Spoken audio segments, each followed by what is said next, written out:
You probably heard about tourism in the Chernobyl exclusion zone. I've been there myself several times. And it's nothing like what you see in games or horror movies. There are no ghosts, mutants or radioactive anomalies, and death isn't waiting for you at every corner. Actually, I think it's one of the most peaceful and prettiest places on Earth. An example of strength of nature and how it can reverse the damage that we caused it. Thus, when my friend Alexei decided to go there, he knew who to contact. He's a physics student and right now he's doing some kind of research on nuclear fallout, and he said that he wanted to get some direct measurements and samples. But we both knew that it's just an excuse to go on an adventure. We visited the old power plant, the abandoned city Pripyat, and the surrounding exclusion zone. It was nice, but I would probably just bore you with more details. That part is not important anyway. We were driving on some dirt roads in a forest east of Pripyat when we found it. An old, rusty fence and a chained gate that blocked any further passage. There was a big sign with a radiation hazard symbol and captioned, "Restricted Area. Authorized personnel only." There was a pair of massive metal blast doors in the side, an artificially looking hill not far behind the fence, with a large, white, O13, painted on it and, "No Entry," sprayed on top. "What do you think it is?" Alex asked. "I don't know. Looks like some kind of bunker," I replied.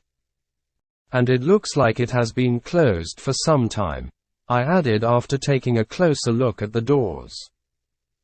The both halves were welded shut in the center. Alex took his samples and readings, but we were too puzzled to leave just yet. "Do you think we can get in?" I asked. "Well, not this way for sure. Even if it wasn't welded sealed, I'm sure we have no way of unlocking it," Alex replied while examining the massive door. "It looks like an underground bunker. They must have had a way to pump air inside, and I don't think this is it. There has to be another way to get in," I said. We circled the main entrance to try find other means of entry. The day was already coming to an end and it was slowly getting darker. As we were searching, a thought crossed my mind. Why would they weld the doors? What's so important inside that they went this far to keep people away? "Look, there's something there." Alex pulled me away from my thoughts.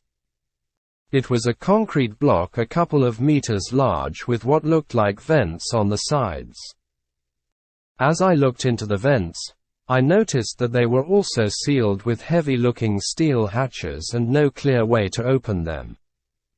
However, there was also a somewhat smaller door labeled "Service Tunnel," with a large wheel on the outside. "Should I open it?" I asked. "Yeah, I'm really wonder what this is. Anyway, we don't have to go in. At least we'll see if the door still works." At first, the wheel wouldn't turn because of all the rust and dirt, but eventually it budged. The door unlocked. I pulled and it slowly started opening. It was very heavy and took a lot of force. Behind the door, there was a small platform and a tight vertical tunnel with a ladder. What caught my attention was that there was an identical locking mechanism on the inside. That meant that they could lock the door from both sides. But why? We were lucky, because if they had locked it from the inside too, there would be no way to get in. I stepped inside and shined my phone light down the shaft. It wasn't strong enough to hit the bottom. The air was damp and old and there was something that I couldn't identify. A very faint, chemical-like smell. There was no radiation nor signs of any other hazards. "You've got to be kidding me. This is so cool. We have to come back here and check it out later," Alex said. I couldn't agree more. It was almost dark now, so we resealed the door and called it a day. But we promised ourselves to return. I immediately tried to do some research when I got home, unfortunately with no success. I even tried to call Pavel, a friend of mine who knew the area better than me. Actually, it was him who brought me there for the first time. He couldn't help me either, but promised to ask around. I told him about our plan and asked if he wouldn't go with us, but unfortunately, he was out of the country for a while. A week later, we packed our gear and went on with it. We brought some rope, heavy flashlights, glow sticks, Geiger counters, waterproof protective clothes, an oxygen meter and a small emergency scuba tank just in case. And yeah, we're not stupid, so we told our relatives and friends about our trip and when we're expecting to return. We closed the door behind us as we descended down the access shaft. We couldn't know what's down there and we didn't want to cause a radiation leak or something like that.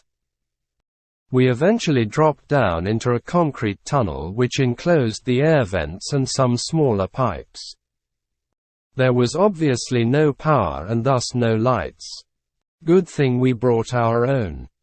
We followed the tunnel and reached another door, but this time it was a regular one, not the heavy bunker type. We went through and entered a room with 4 large air pumps and some electrical equipment and controls. The ventilation shafts split here into 2 larger ones that ran straight into ground and 2 smaller ones that went straight across the room where there was another set of doors. Behind the doors, there was a large hall with numerous boxes, crates and other cargo just laying around. There also was a security checkpoint. Behind the checkpoint, we found the main door that we have seen from the outside. Just next to it, there was some heavy lifting equipment. We returned through the checkpoint and taken a look at a set of elevators. There was a simple map with the layout of the facility floor by floor. We were on floor 0, main entry hall. There were another 4 floors below us. Floor -1.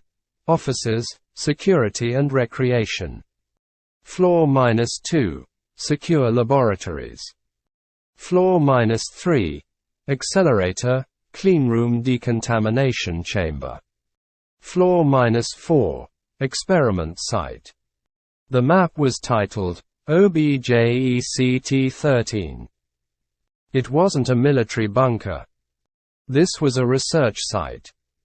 We took a set of stairs, since the elevators were of no use without power. An unsettling thought brushed my mind as we were descending.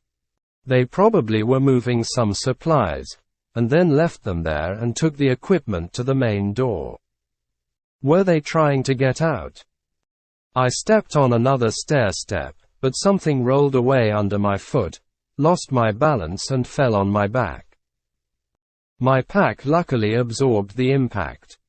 I looked under my feet to see what caused my fall. Empty bullet casings.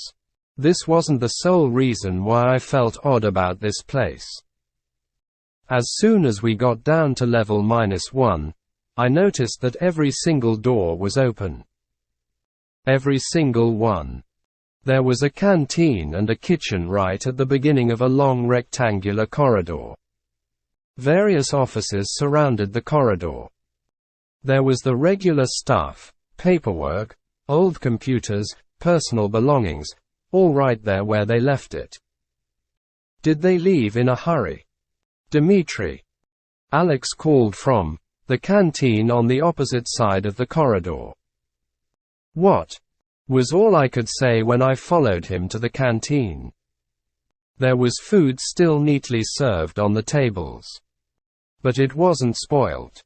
It wasn't fresh either. But it wasn't decaying, as a 30-year-old meal should. How is this possible? I asked. I don't know. Maybe it was irradiated or something. But it's not anymore. I checked that.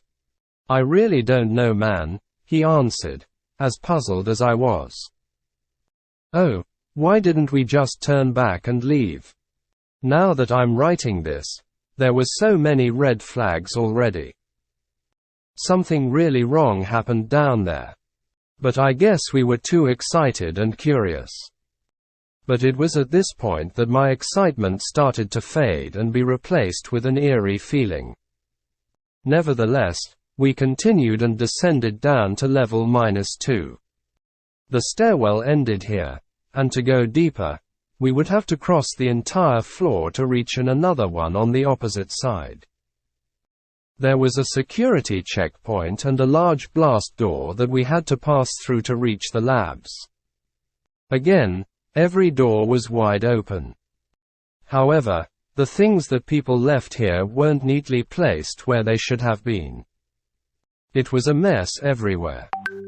There were all kinds of rooms with all kinds of equipment that I didn't understand. Occasionally, there were more empty bullet casings on the ground. There still was the one central rectangular corridor as above, but the rooms around it were like a little maze. Almost at the other side of the floor, we found the head scientist's office. As I said, everywhere it was a mess, but I found a logbook on the desk. There was only a handful of pages, the rest torn out. 5. October 1984. Today we successfully managed to translocate several atoms without changes in any physical properties. It's going to be a long road until we can transport solid objects, but we're doing some good work here. 17. January 1985. We've managed to transport an apple today. However, I couldn't help but notice that the pattern of red and green skin on top was slightly different. But it was still the same apple, with the same structure, shape, everything. We also tried to transport some electronics. They were unharmed and in working order. I think that we still have a lot to perfect and learn about this technology, but we cannot slow down now. The country is relying on us. 21. February 1985. After the animal trials, we translocated our first human today. He is alive and healthy, a brave hero of our nation. We have proven that this technology works now, but the practicality is still very limited due to the fixed translocation ratio. We still cannot send matter. Only exchange the positions of two equally massive objects. I have proposed a new type of device that could possibly achieve one-way translocation of just a single object, but it would need an immense amount of energy. 1. May 1985. Our superiors accepted my proposal. They are going to build a new, much bigger translocator here, in the power plant, so we can use a nuclear reactor as a direct power source. There is one more thing. We've now translocated dozens of test subjects. Each one is alive and well, but sometimes they are a little bit, well, different. They sometimes claim that various events in the past happened differently than they really did. Sometimes they claim to know people who don't exist, or more alarming, they know people who they are not supposed to know. The following was written below with a pencil by hand. Test subject 28 was speaking an unknown language and couldn't understand any real language after the experiment. There was a lot of missing pages afterwards. 25. April 1986. We are going to try to change our approach. It's been more than a year, and we're still unsuccessful in eliminating the translocation symmetry anomaly. We still don't know what is causing it, but we are not going to make any progress this way. Today, we are going to try to access the conduit reality instead. Even though Unit 2, the one we built in the power plant, is still new, we are going to use it for this experiment. Who knows what wonders are waiting for us on the other side? There was one last page in the logbook. On it, it was just a single phrase, written again and again. We let them in. "Alex, I think we should go," I called. "Man, come take a look at this," he answered. I stepped out of the lab and back into the hallway. There were clothes all over the corridor. Well, what was left of them? They were torn to shreds. No bodies, no blood, just strips of cloth and an occasional shoe or a watch. I looked up and stared down the dark corridor in front of us. I just stood there for a while. It was, I don't know, as if something torn all these people to shreds, and then cleaned it all up. Except the clothes and other non-organic material. A wave of pure, instinctive dread washed over me. I couldn't move. I didn't even breathe. "Let's just get out of here," Alex said. We turned around and walked away. Slowly at first, but we quickened our pace. Our footsteps echoed across the underground structure. "I just want to be out of here, man. We shouldn't have done this," Alex said. I didn't tell him about the logbook, but my thoughts were cut short after a sudden realization. His voice didn't echo. It was just our footsteps. I think he realized too, because we both stopped and listened. Nothing. Just silence. I stepped forward. Clack. I took another step. Clack. There was this door just in front of us, and I forced myself to try something. I closed it behind us as we passed it and placed a glass beaker that I found on the ground on top. I took a step forward. Silence. It was just echo after all, I thought. We walked away, carefully at first, but then we once again quickened our pace. We turned around a corner, and then it happened. Crash. The glass shattered. Someone, or something, just opened the door. We dropped all our gear except our lights and ran as fast as we could. I didn't even know I could run this fast. I always tried to be a tough guy, but I was never so scared in my life. Our footsteps didn't echo anymore. Or better said, they weren't in sync with ours anymore. Something was running after us. Each second it was getting closer. And closer. As soon as we reached the security checkpoint, we started closing the door. The rusty joint of the door squealed in protest, but we pulled with all our strength. We almost had it closed, when we heard a loud, guttural and unnatural growl. The door slammed shut and I threw the wheel to the locked position. My heart was pounding so hard that it was all I heard for a while. No, wait, it wasn't my heart. It was that thing, pounding on the locked blast door. We were running again. We reached the stairwell and ran up, taking 2 to 3 steps at once. We finally reached the air pump room. The ascent really exhausted us, and even though I was scared shitless, I felt like I would pass out if I took another step forward. Besides, we locked it down there. Alex sat down and leaned his back on one of the large vertical vents with a bang. Bang. Bang.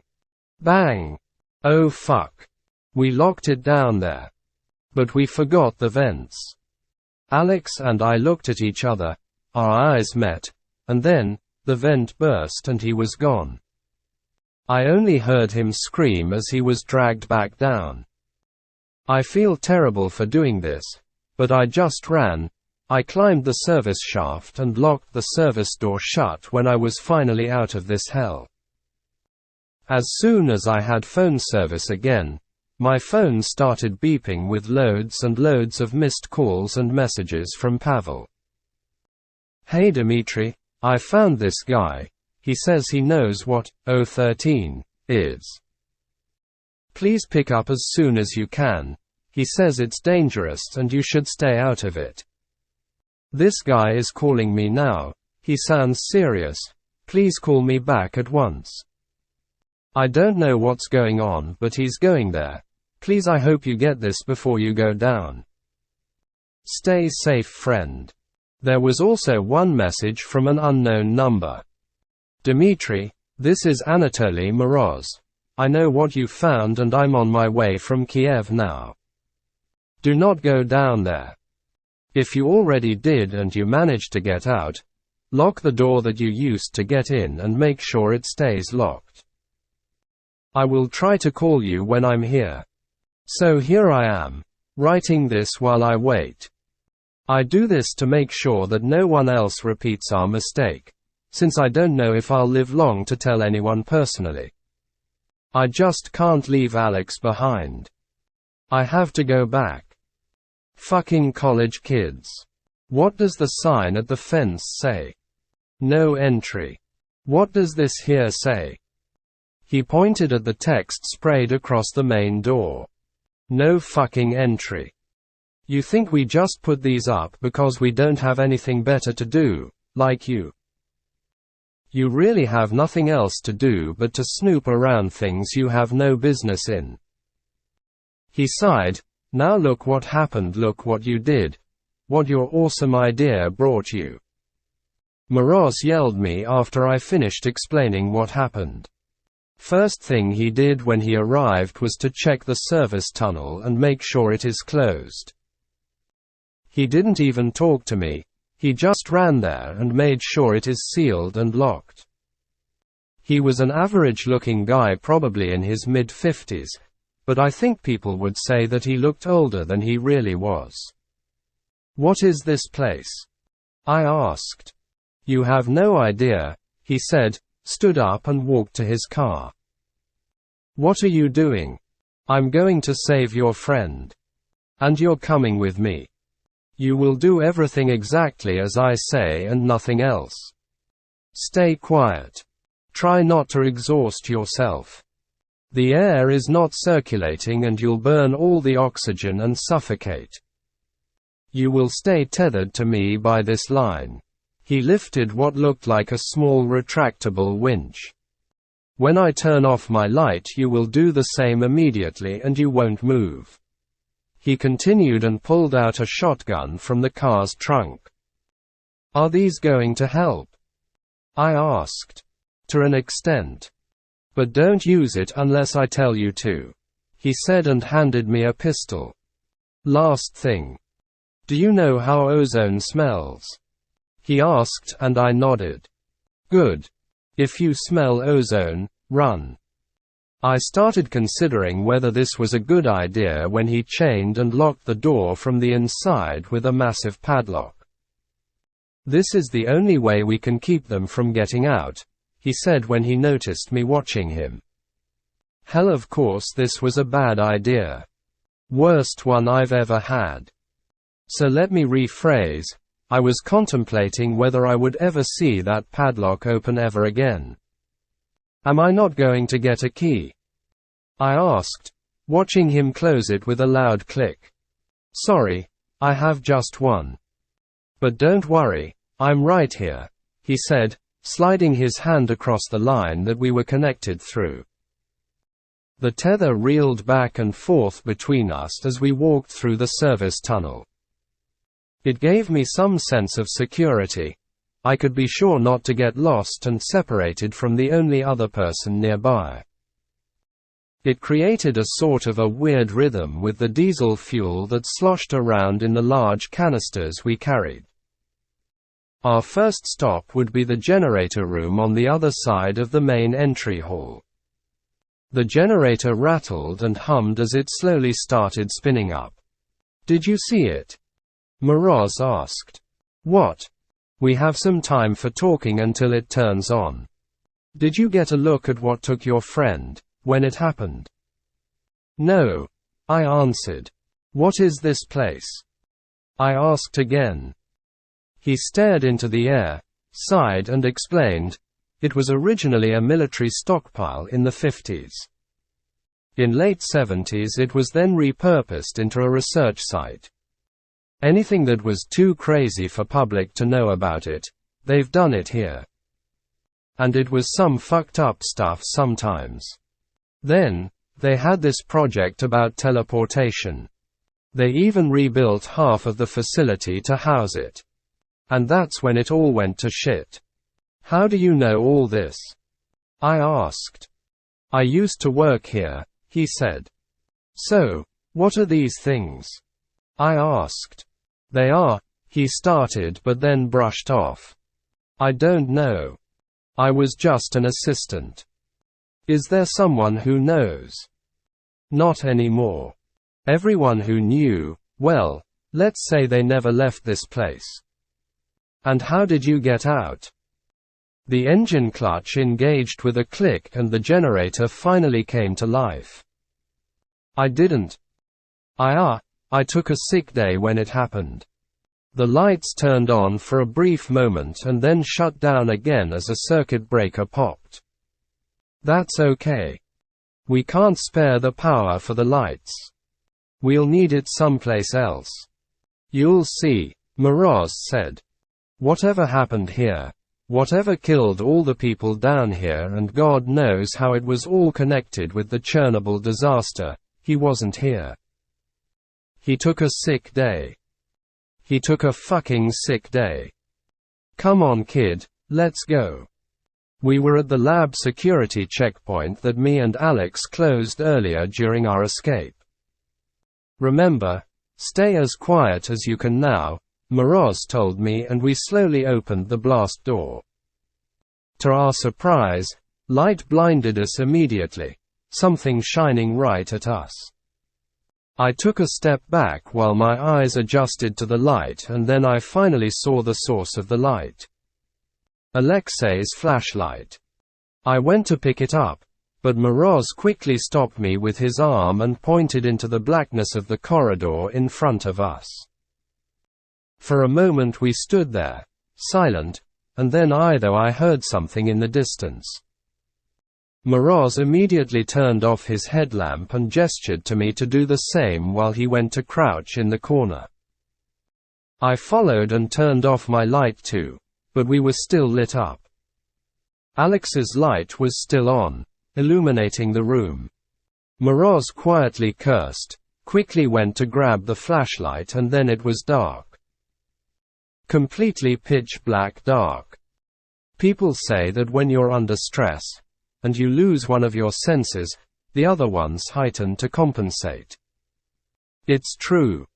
Or maybe it was just getting closer. It doesn't matter. I heard something drop to the ground with a muffled splat. Then a few irregular footsteps. Not like footsteps of someone walking with a pair of shoes. It was like someone walking barefoot. Flesh on concrete. And they were getting closer.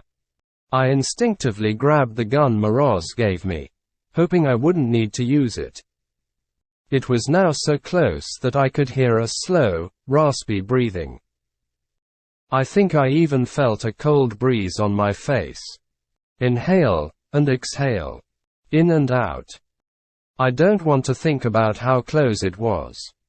Then something slammed into a wall down the way we came from, with a crash and the sound of glass and plastic breaking. Whatever thing was there with us turned and quickly followed it. I thought that it's gone and I'm safe. Out of nowhere, suddenly a hand brushed against me. I almost jumped and screamed, but the hand quickly moved and grabbed my mouth, preventing me from making a sound. Another hand grabbed my gun. It's me. Follow me.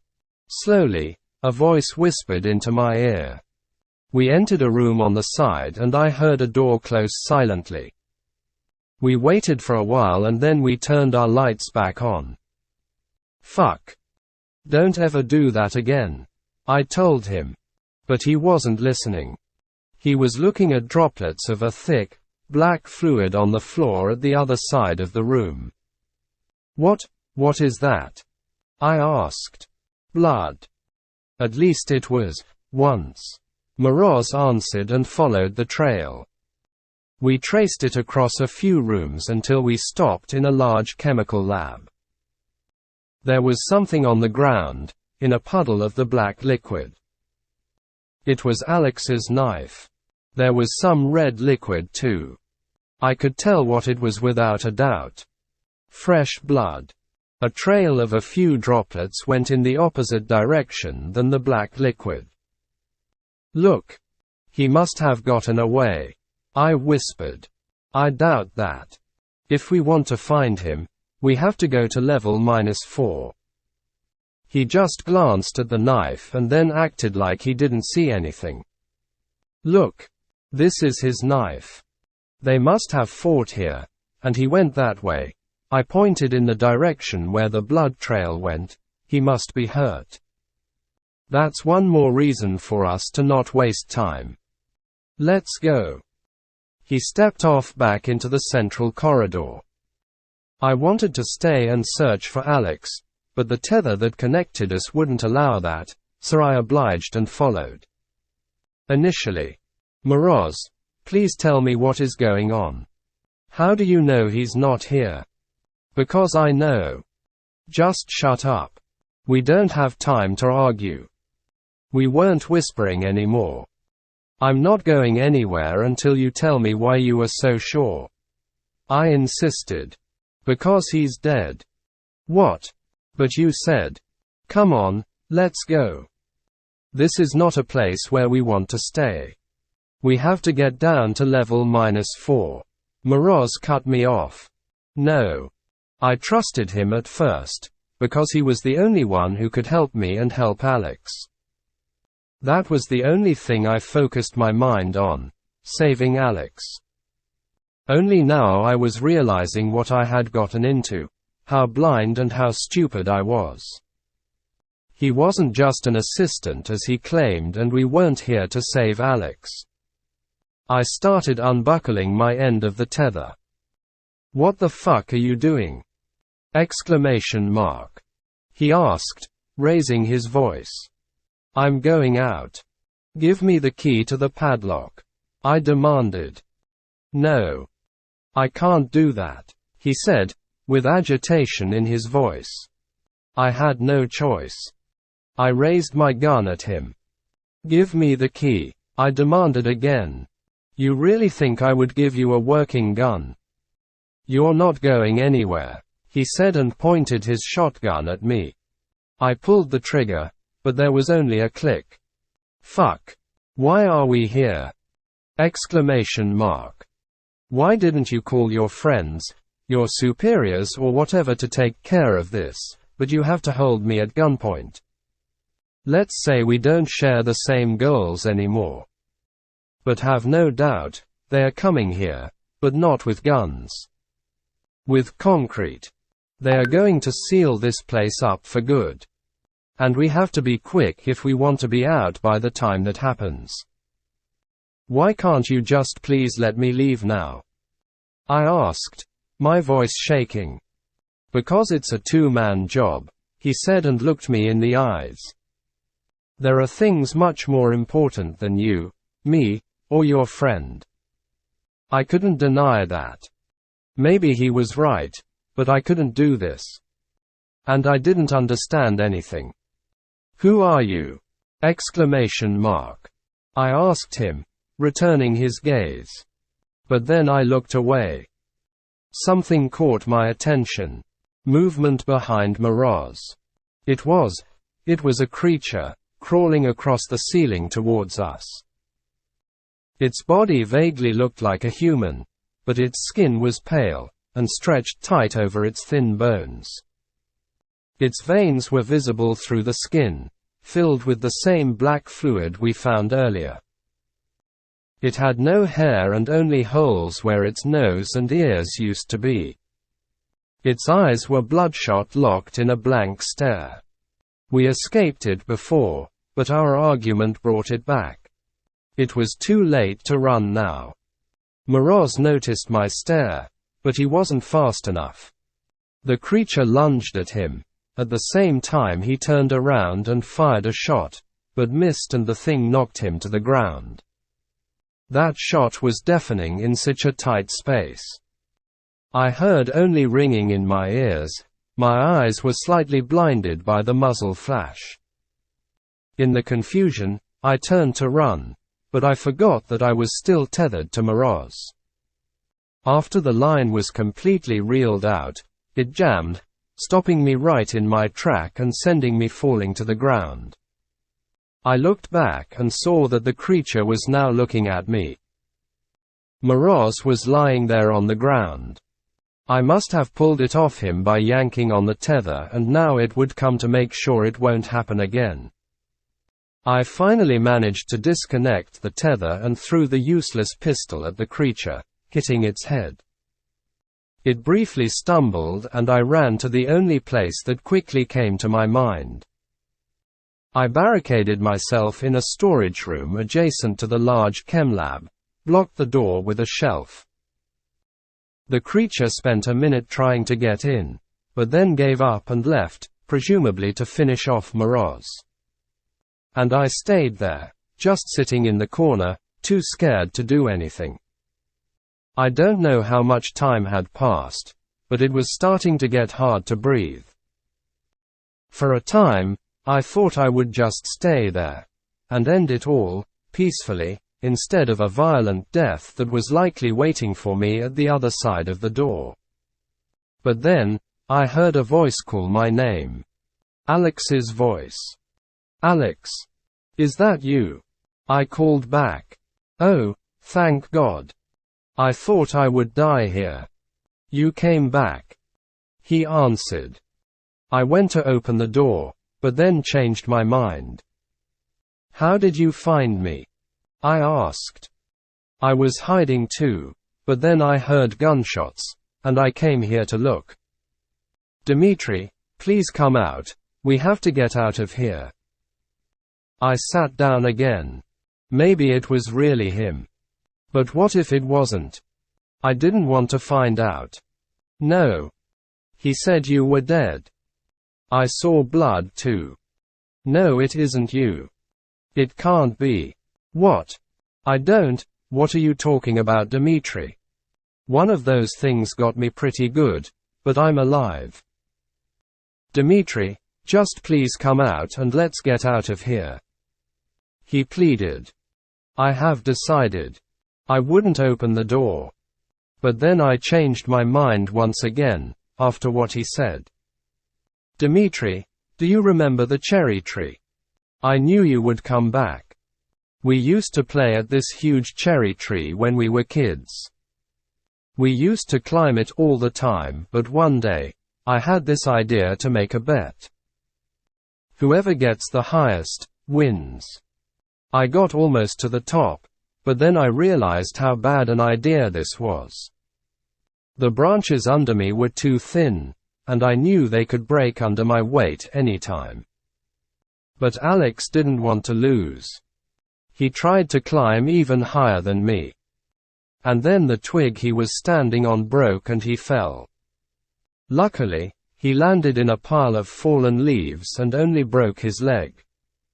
He could have killed himself if he fell on solid ground. And it was my fault. I almost got him killed, because of a stupid bet. We decided not to tell anyone how it happened, because we were both afraid of getting into trouble.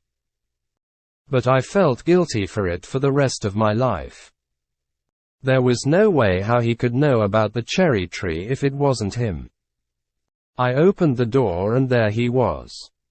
He looked terrible, bruises and scrapes all over. And he had a blood-stained, torn piece of shirt wrapped around his left hand. "Are you okay?" I asked. "I've been better. Let's just get out of here," he replied. "That's not going to be that easy," I said. I told him what happened until now and that the door was locked. Only Moroz had the key and he was either dead or gone. There were some tools and supplies up there, right? "Maybe we can find something to cut the chain," Alex said, and we decided to try it. It was better than searching for Moroz's key after all. We found his shotgun, stained with blood, both his and the creature's, and immediately felt safer. We also picked up our packs that we dropped earlier.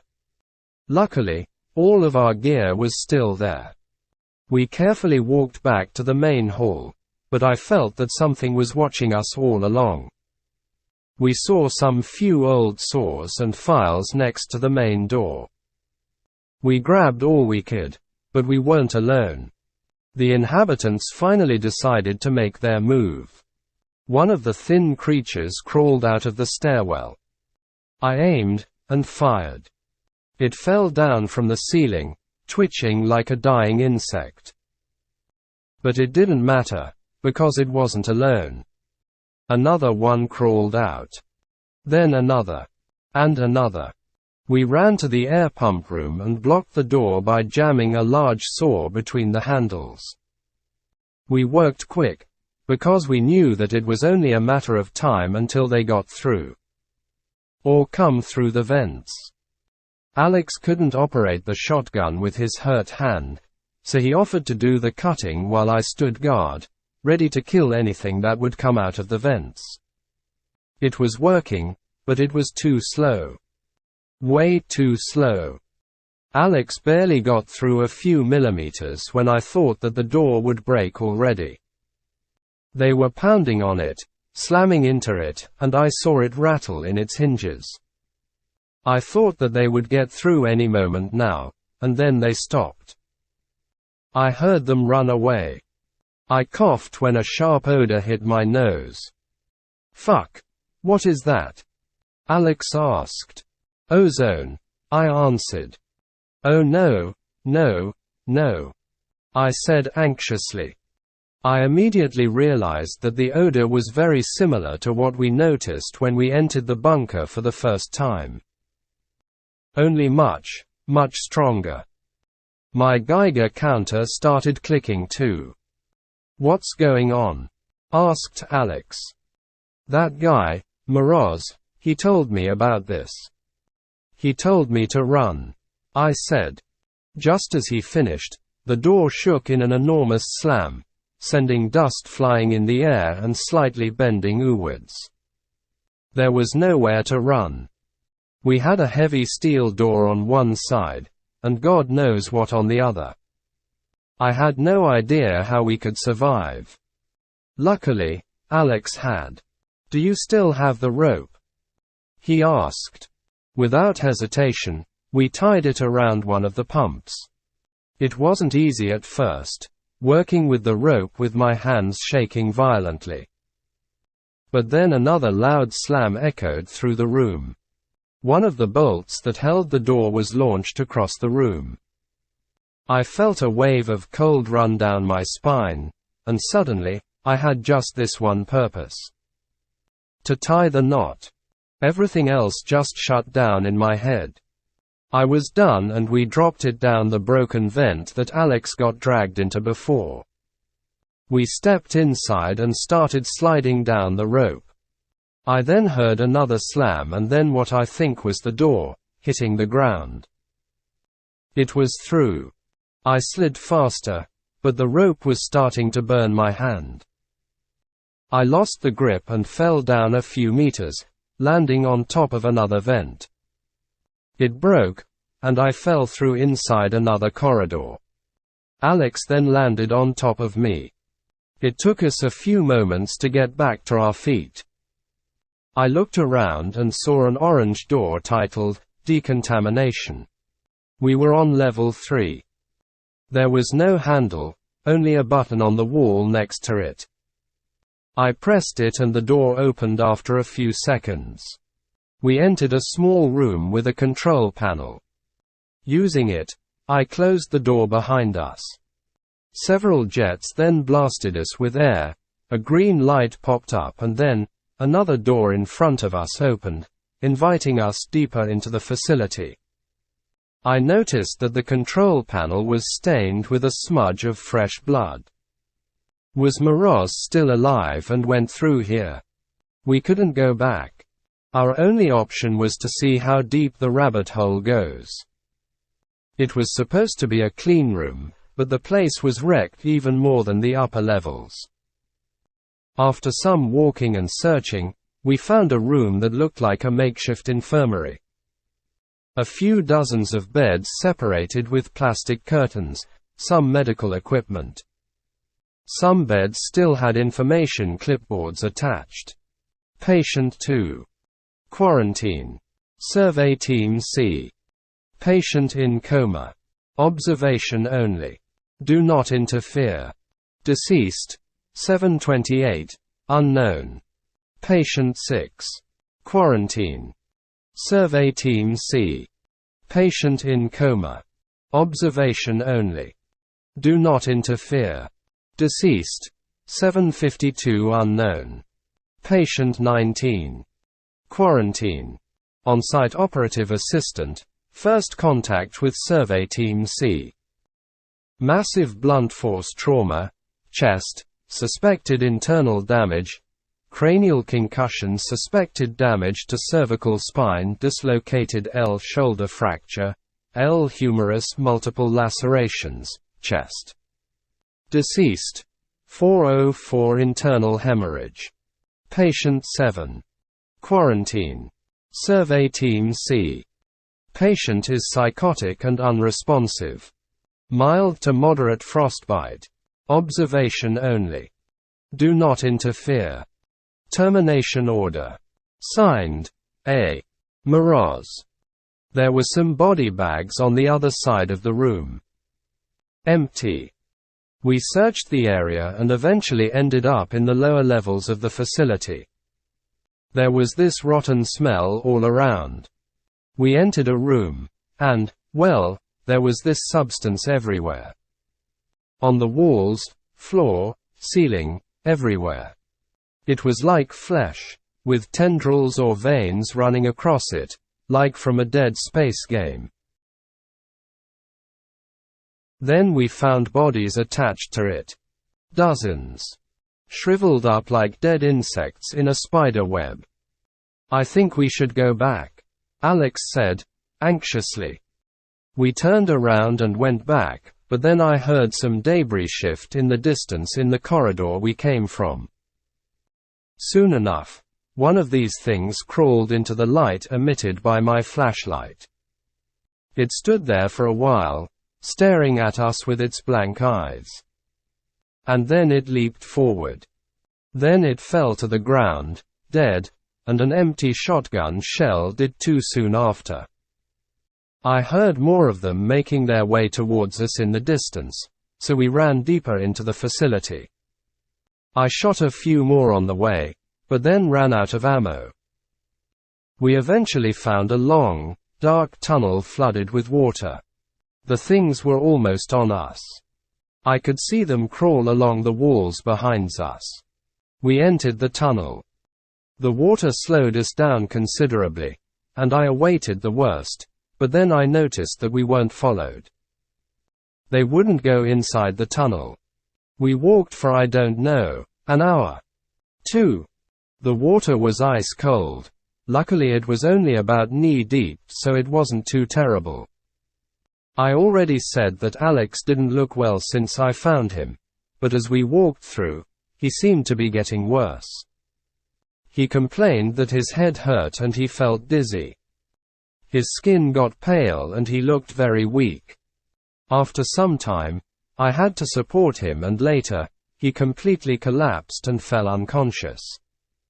We couldn't go back, so my only option was to find a way to drag him through the water. It went like this for some time, but then I heard something far away in the direction we came from. A splash. I turned and shined my light into the black tunnel. Nothing.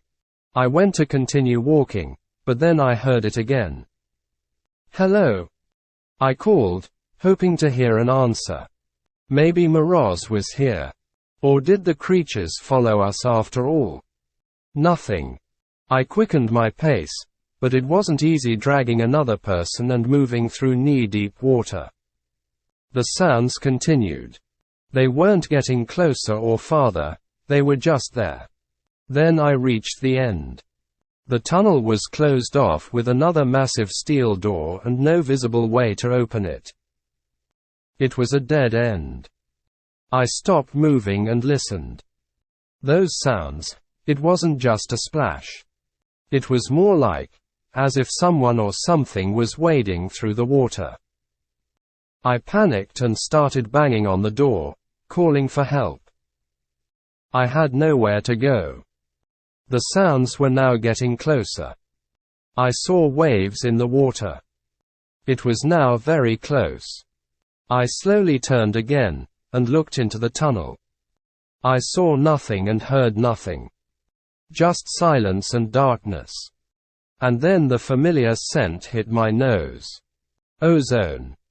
Then I heard metal shift behind me, and the door opened. Dmitri. A familiar voice called. Moroz. What? Who is? Oh no, you brought it here. He pulled me and Alex through the door and then shut it again as fast as he could. That's your friend? How? What happened to him?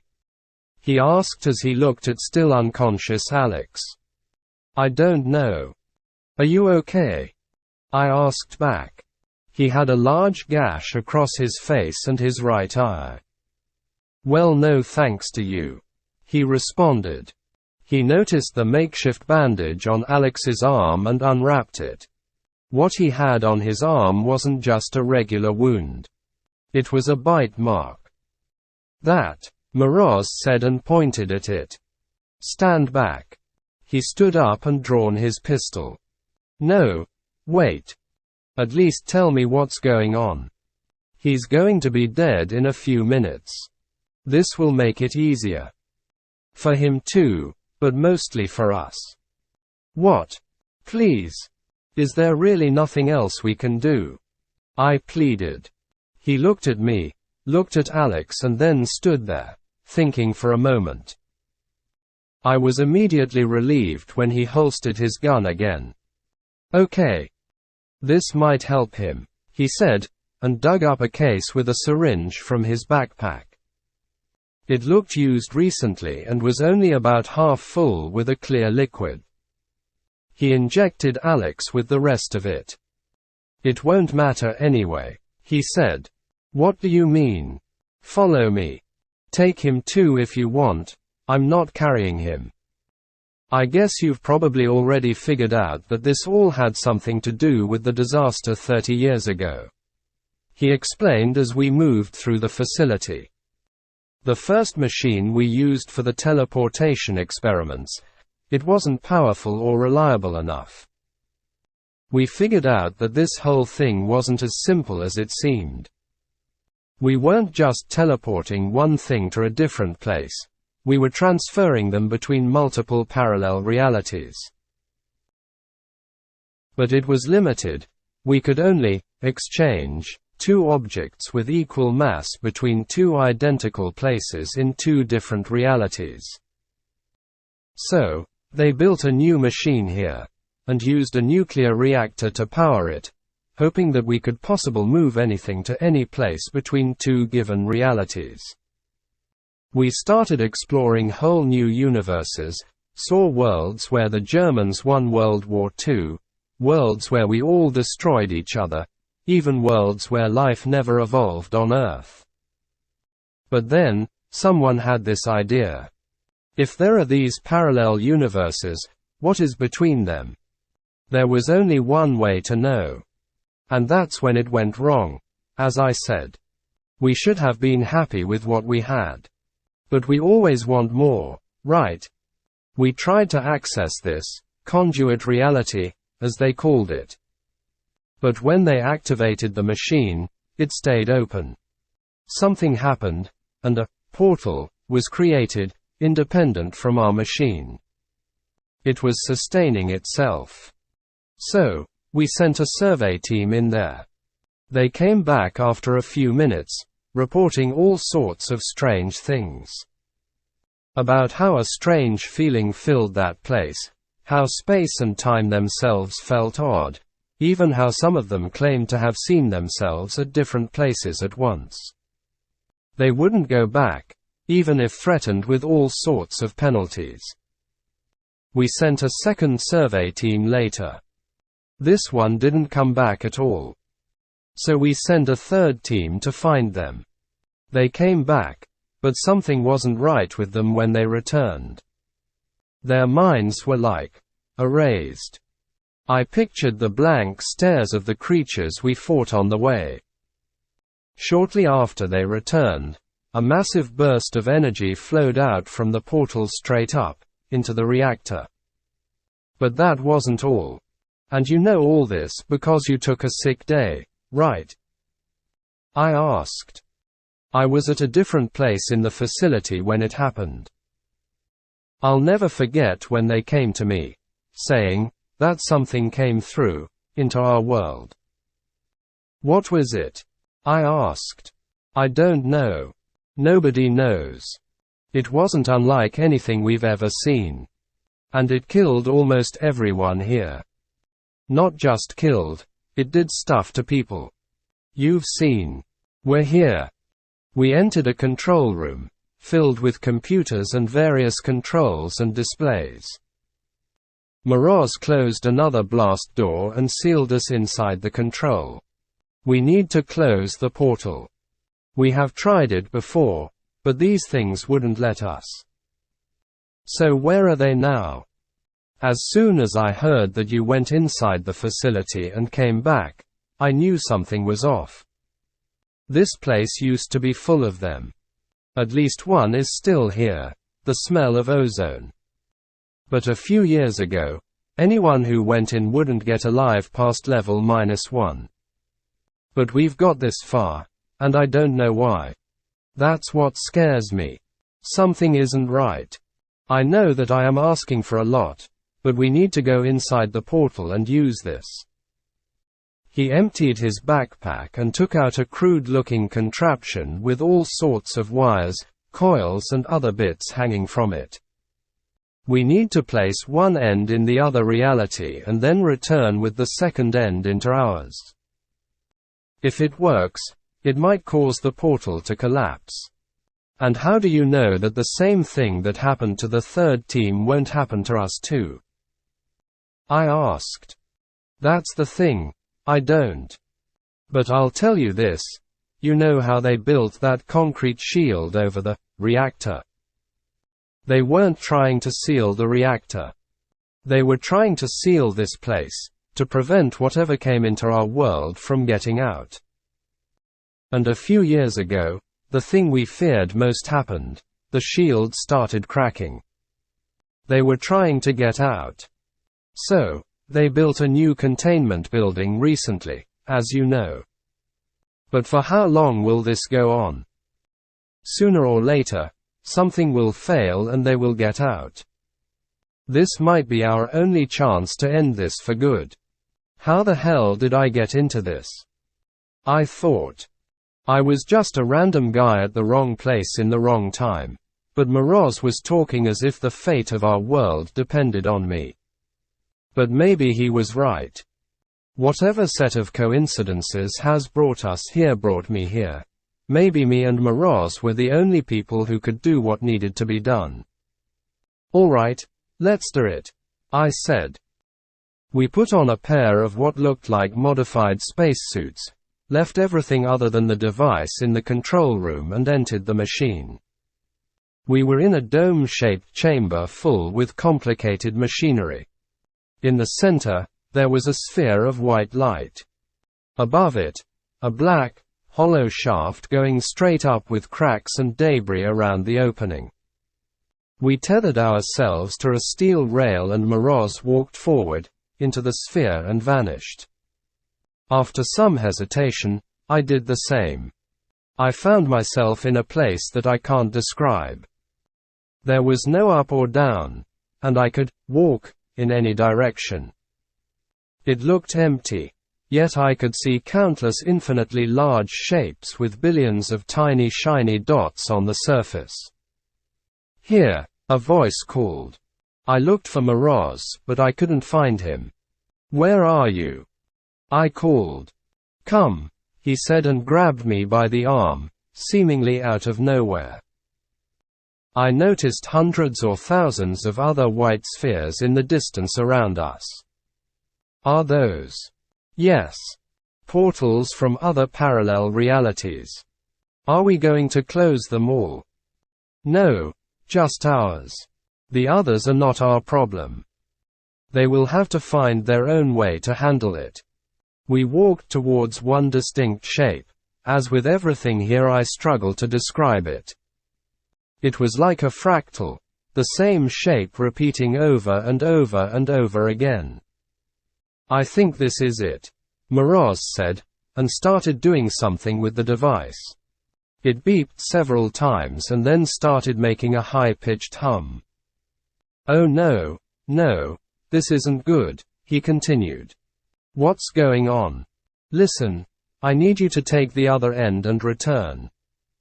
Once you're back, pull this switch and keep this button pressed until it activates. I have to stay here.